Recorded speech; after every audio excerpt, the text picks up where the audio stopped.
Hello guys, मैं दीक्षा आपका हमारे यूट्यूब चैनल सिर्फ गौरी लर्निंग पॉइंट में स्वागत करती हूँ। आज हम गणित विषय में संख्या पद्धति के बारे में जानेंगे। संख्या पद्धति यानी नंबर सिस्टम। आइए संख्या पद्धति में सबसे पहले हम देखते हैं कि स्थानीय मान क्या होता है। स्थानीय मान यानी प्लेस वैल्यू।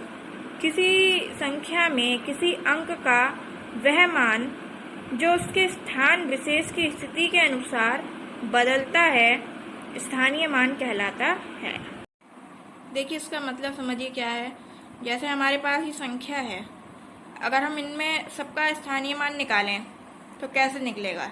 अगर हम कहें 2 का स्थानीय मान इसमें क्या है, तो 2 का स्थानीय मान कैसे निकलेगा, क्योंकि हमारा 2 पहले नंबर पे है, फर्स्ट नंबर पे है। हम संख्या को कैसे पढ़ते थे, इकाई, दहाई, सैकड़ा, हजार, 10,000, इस तरह से पढ़ते थे।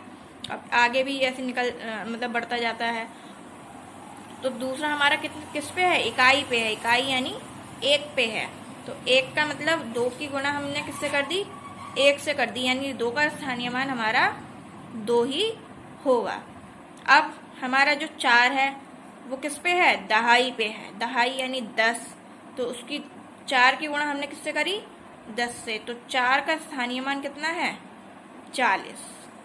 6 हमारा किस पे है, सैकड़े पे। सैकड़ा यानी 100, तो 6 का हमारा स्थानीय मान कितना हो जाएगा, 600 हो जाएगा। इसी तरह 5 का और 1 का, मतलब जिस स्थान पर वो है उसके हिसाब से उसका स्थानीय मान हो रहा है।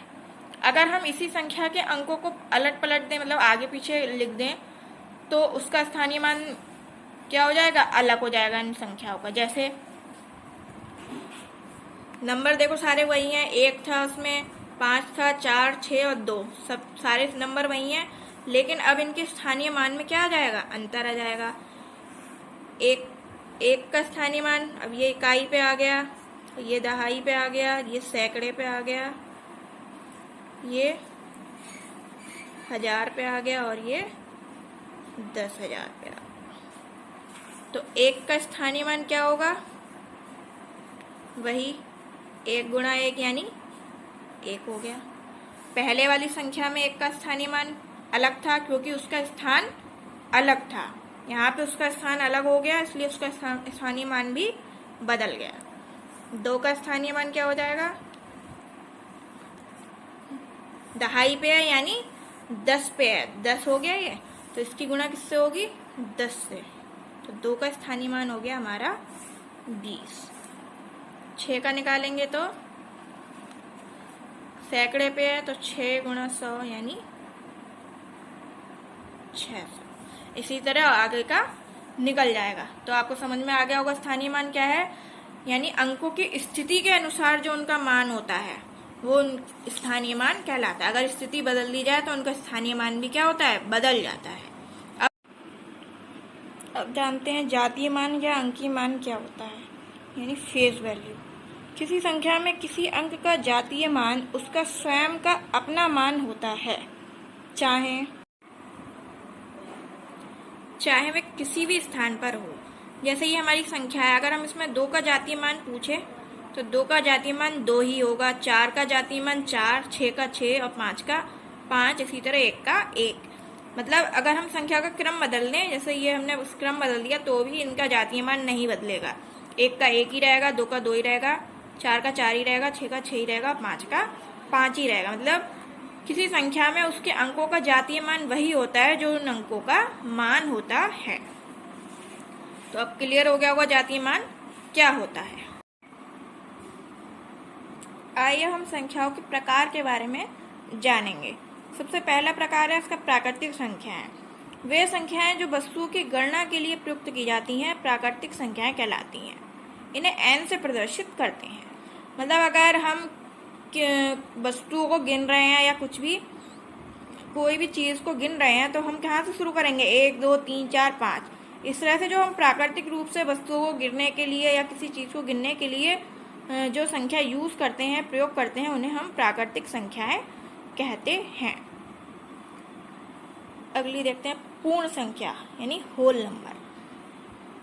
यदि प्राकृतिक संख्याओं में शून्य को भी सम्मिलित कर लिया जाए, मतलब प्राकृतिक संख्या क्या होती है, 1 2 3 4 5 6, अगर उसमें 0 जोड़ लिया जाए तो संख्याएं पूर्ण हो जाती हैं। अगर हम प्राकृतिक रूप से देखें तो 1 2 3 4 5 6 7 8 9, अगर 0 नहीं होगा तो 9 से हम ना तो आगे बढ़ सकते हैं ना ही 1 से पीछे हट सकते हैं। तो हमें पूर्ण संख्या यानी पूरी संख्या जानने के लिए 0 का होना हमारे लिए आवश्यक है। तो इसलिए हम जब हमारा 0 प्राकृतिक संख्याओं में जुड़ जाता है तो वो हमारी संख्या क्या हो जाती है, पूर्ण हो जाती हैं। और इस प्रकार की संख्याओं को हम क्या कहते हैं, पूर्ण संख्या कहते हैं, यानी होल नंबर कहते हैं। इन्हें हम W से प्रदर्शित करते हैं। देखिए 0 इसमें जुड़ गया तो 0 से अब संख्या शुरू होने लगी। 0 1 2 3 4 5 6 7 8 9, 9 के आगे हम 1 और 0 यानी 10, 0 से हमारी संख्या आगे बढ़ने लगी यानी पूर्ण हो गई। तो इसलिए हम इन्हें पूर्ण संख्याएं कहते हैं। पूर्णांक तथा पूर्णांक या इंटीजर किसे कहते हैं? पूर्ण संख्याओं में यदि ऋण संख्याओं को भी सम्मिलित कर लिया जाए तो प्राप्त संख्याएं पूर्णांक कहलाती हैं। इन्हें I से प्रदर्शित करते हैं। पूर्ण संख्या हमारी कहाँ से शुरू होती है? 0 से शुरू होती है। 0 1 2 3 4 5 6 से शुरू होती हैं। अगर हम 0 के पीछे की दुनिया देखें यानी माइनस की दुनिया में चलें, 0 से इधर अगर हम पीछे की तरफ हटे तो वो माइनस में चलने लगेगा। -1 -2 -3 -4। तो प्लस वाली सभी संख्याएं, 0 और माइनस वाली सब संख्याएं, ये सब मिला के हमारी कौन सी संख्या कहलाती हैं? पूर्णांक कहलाती हैं, यानी इंटीजर्स कहलाते हैं। अगली देखते हैं सम संख्या यानी इवन नंबर्स। वे संख्याएं जो 2 से पूर्णतः विभक्त हो जाती हैं सम संख्याएं कहलाती हैं। जैसे 2 4 6 8 10, 2 से कट जाएंगी। ये सब जो भी 2 से कटने वाली संख्याएं वो क्या कहलाएंगी? सम संख्याएं कहलाती हैं। अगली है हमारी विषम संख्याएं, ऑड नंबर। वे संख्याएं जो 2 से पूर्णतः विभाजित नहीं होती हैं विषम संख्याएं कहलाती हैं। जो 2 से कट जाए वो सम संख्या है, जो 2 से विभाजित ना हो वह विषम संख्याएं कहलाती हैं। जैसे 1 3 5 7 9 11 13, ये क्या है? हमारी विषम संख्याएं हैं। अगली हमारी संख्याएं हैं भाज्य संख्या यानी कंपोजिट नंबर।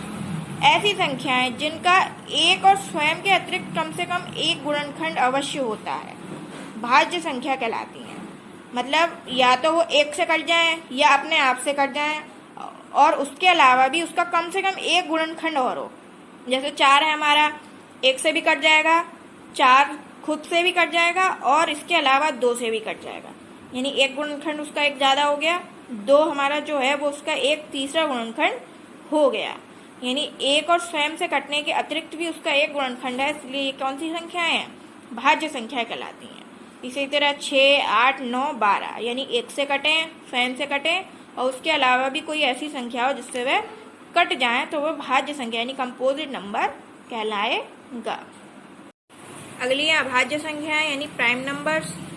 ऐसी संख्याएं जिनका एक और स्वयं के अतिरिक्त कोई अन्य गुणनखंड नहीं होता है अभाज्य संख्या कहलाती हैं। मतलब या तो 1 से कटें या अपने आप से कटें, उसके अलावा किसी कोई और संख्या ऐसी ना हो जिससे वह कट जाती हो, विभाजित हो जाती हो, तो वह संख्या कौन सी कहलाएंगी? अभाज्य संख्या कहलाती है। जैसे 2 3 5 7 11 13 17 19, ये सब क्या है? अभाज्य संख्याएं।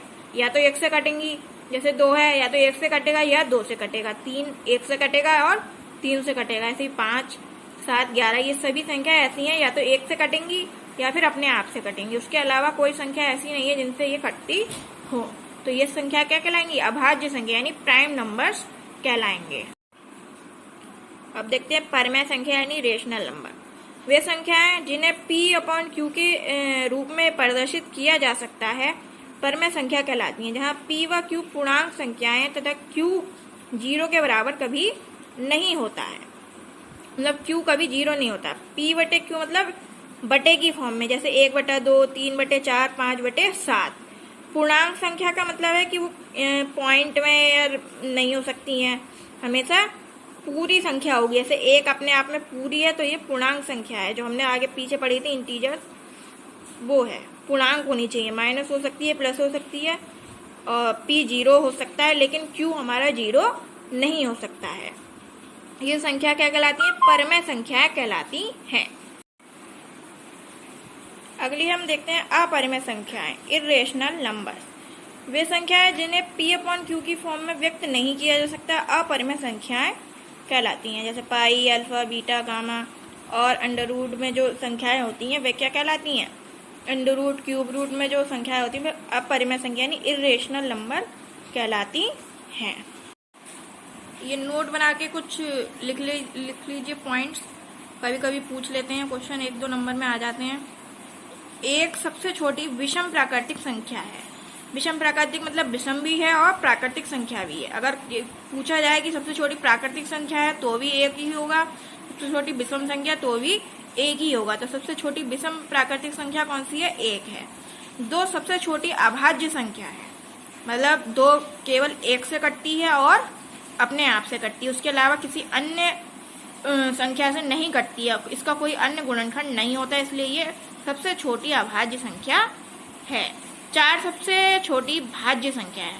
4 किस किस से कट जाता है? 1 से कट जाएगा, 4 से खुद से कट जाएगा और 2 से कट जाएगा, यानी 1 से और अपने आप से कटने के अतिरिक्त 2 से और कट रहा है, इसलिए ये भाज्य संख्याएं हैं और सबसे छोटी भाज्य संख्या है ये ध्यान रखिएगा। अगर पूछे सबसे छोटी अभाज्य संख्या कौन सी है तो 2, सबसे छोटी भाज्य संख्या तो 4।